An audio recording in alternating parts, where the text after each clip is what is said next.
So, what has our favourite Chinese multi-hyphenate cool guy been up to this week? Find out on the YIBO Weekly.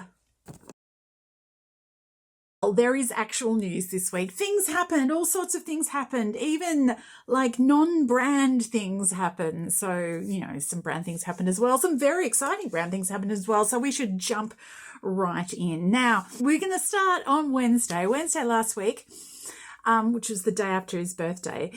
There was a little bit more of the Chanel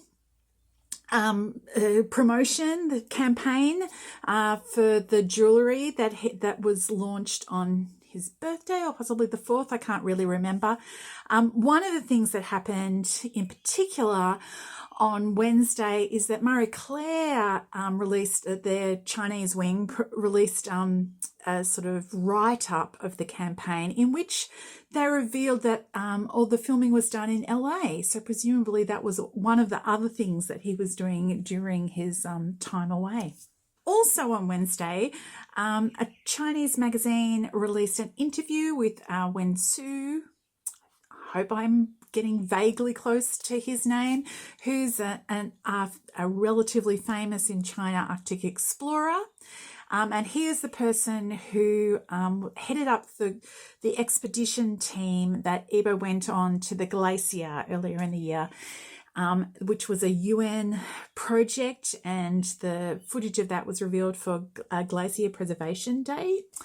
And anyway, in this interview, among other things, Wen Su talked about working with Wang Yibo. So that happened on Wednesday. And there was, Wu Ming, the re-released film, passed 10 million in the box office for the re-release. So that was Wednesday.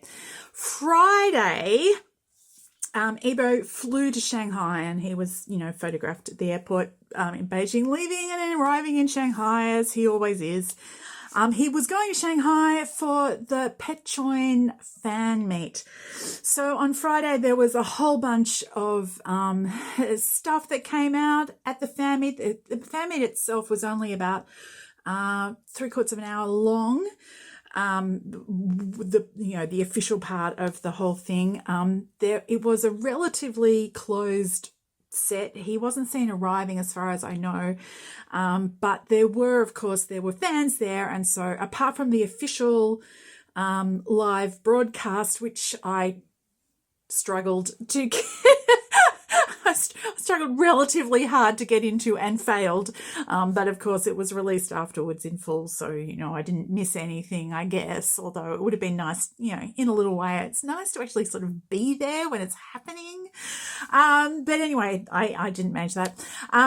But yes, so there was all the official stuff, including YIBO-OFFICIAL put out pictures and Pechoin put out pictures, but there was also a number of the fan sites who managed to get tickets to there, who put out photos and little bits of video and stuff. So there's quite a bit, and he looked well that night, and he was dressed relatively simply, but in this very sort of flowy white shirt, unbuttoned over an inner white shirt, and he looked, as engaged as he ever really is at the fan meets, and, quietly quite happy. So that was nice. That was Friday. I don't know of anything that happened on Saturday. He was presumably doing something, but we don't know what. But by Sunday, he was being spotted at the racetrack, because apart from going to Shanghai for the fan meet, he's also booked in at Shanghai International Circuit to do some track practice, and for 3 days basically he was on the racetrack, and there were little bits and pieces of that which leaked. It was supposed to be a closed track, but whenever there is any number of people around, there will be photographs and videos sneaking out. So but on last night, actually yesterday afternoon, last night, at the end of the the 3 days. A whole bunch of photos were released by Eversu, by YIBO-OFFICIAL, and a few other people who were there posted about it on Instagram. And yeah, there was quite a lot of material came out. And I'm going to play you some of the photos from Shanghai now. So some of the ones from the fan meet and some of the ones from the racetrack. Here we are.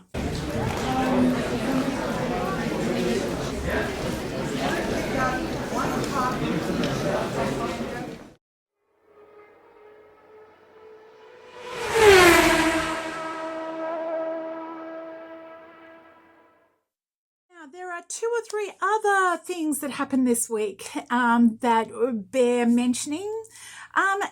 Last time I spoke about the fact that he'd actually lost one endorsement, or like not continued in an endorsement. So his number of endorsement had dropped down from 30 to 29. But this week he got a new one. Maybe we're working on a 1 in, 1 out system now. Maybe he's realized that he's reached the physical limit of the number of brands that he can, do stuff for and still remain sane. Anyway, whatever the case may be, Red Bull, which was, has been rumored, and it's an obvious connection because Red Bull sponsors like breakdancing, and they sponsor rock climbing and all sorts of different extreme sports, skateboarding. Like they are involved in that space. That is like a very natural connection with Wang YIBO, as well as the fact that, of course, he was born in the year of the ox. So he's like a bull. And Red Bull, it was teased earlier in the week, and then the big announcement was on the 11th. And there was video came out and a couple of still photos. He's looking very good in the ad. So that was another thing that happened this week. Also yesterday was Youth Day. I don't know how international it is, but it's celebrated in China. And for Youth Day, they put out a new episode, or a bonus episode of Exploring the Unknown called Becoming a Rock Star. And it's not a new adventure. It's like an extended version of his rock climbing. I was a tiny little bit disappointed that there wasn't more new material in the episode. A lot of it was stuff that we'd seen before in the prior season, but it was still a great opportunity to sit down and just watch it again and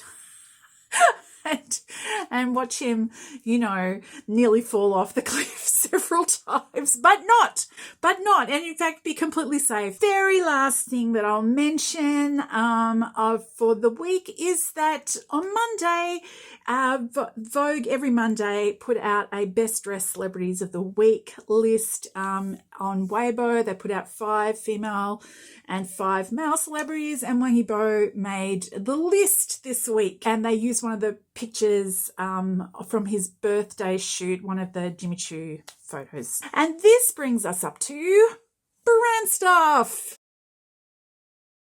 I really don't have much to say here because I've really covered it already in the main section. There was the end of the Chanel campaign. There was the Red Bull stuff, the new announcement. There was Eversu posting about the race car because, of course, Eversu sponsors his racing endeavors. So there was a whole bunch of that. And there was Pechoin with their fan meet. Apart from them, what should I mention? There were, a couple of smaller things. Adolf, I'll mention Adolf. One of the sort of like leaked footage pieces of YIBO at the racetrack had a couple of shots of him with like super foofy hair after having taken off the helmet, and the hair was like everywhere, and also like a really unflattering center part, like after so it was like a center part and big fluffy hair. And there was a Weibo hot search, jokey Weibo hot search that went on around about that and about his hair. And Adolf, who's a shampoo company, jumped on board and they put up a post with some like priorly released video of YIBO talking about, and the caption of the post sort of linked into this hot search and talked about him being the king of hair volume. So nice work, Adolf, jumping on the bandwagon. But really and truly, I've already talked about most of it, so I won't bore you anymore.